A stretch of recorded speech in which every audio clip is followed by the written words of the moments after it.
Magandang pinakita ni Richie ngayon, malayo sa inaasahan nung siya ay nagpapadraft pa lamang. Diba second rounder yung si Richie? Pero tingnan mo naman ang highlights niya. Hindi inaasahan na parang pang first rounder. Kaya niya mag-penetrate ng mabilis sa ilalim. Pinapatunayan ni Richie kay Coach Aldin Ayo na hindi lang siya pang Eurostep. Siya talaga isang legit na gwardya. At nagsisi naman itong si Coach Aldin Ayo dahil sa hindi pagkuha kay Richie sa draft. Sinayang nga ang pagkakataon. Next update natin, Renz Abando, bumabawi at mas naghalimaw pa ngayon. Halos napatayo nga ang crowd dahil sa athleticism at pure abilities niya.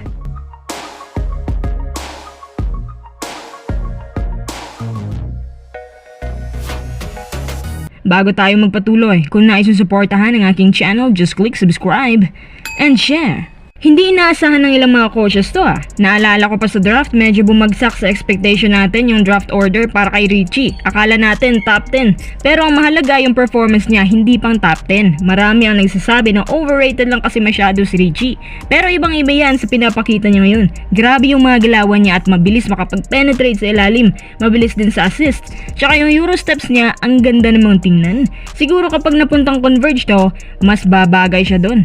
Alam niyo ba na nagsisi nga raw si Coach Aldin Ayo sa hindi pagkuha sa kanya sa draft? Marami nagtataka kasi si Ayo sa mga humawak sa kanya nung nasa Lasal pa at malapit silang magkaibigan. Bakit kaya nag-hold back si Coach Ayo? Well, ang tinitingnan nila ay yung issue niya tungkol sa mga show business. Pero kung tutusin, wala namang kinalaman yan sa kung paano maglaro si Richie. Pangalawa, ang pakiramdam kasi ni Coach Ayo na sa PBA, hindi na masyadong effective yung tinatawag na Eurostep. So parang dito, minaliit nila si Richie na akala nila puro Eurostep lang alam.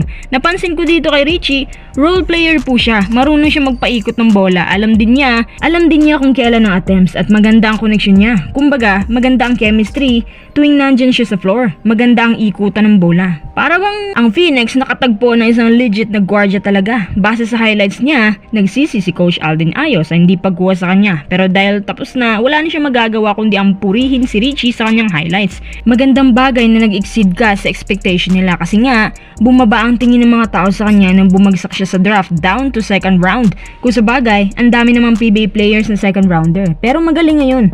Sa isang banda, ilang games pa naman ang nilaro niya. Maaga pang sabihin yung totoong abilities niya at kung gaano siya ka-effective sa court.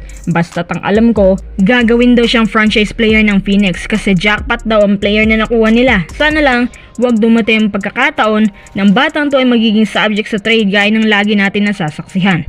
Pero teka, tanong ko lang, dapat ba na kinuha na lang ni Coach Aldin Ayo si Richie sa draft? Or tama lang na hindi siya kinuha?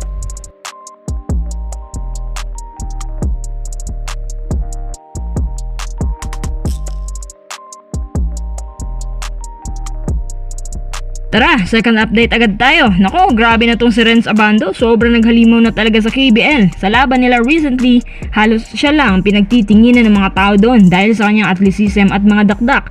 Parang bumabawi si Renz sa masamang performance sa laban sa Wonju DB. Medyo nabastos kasi siya doon.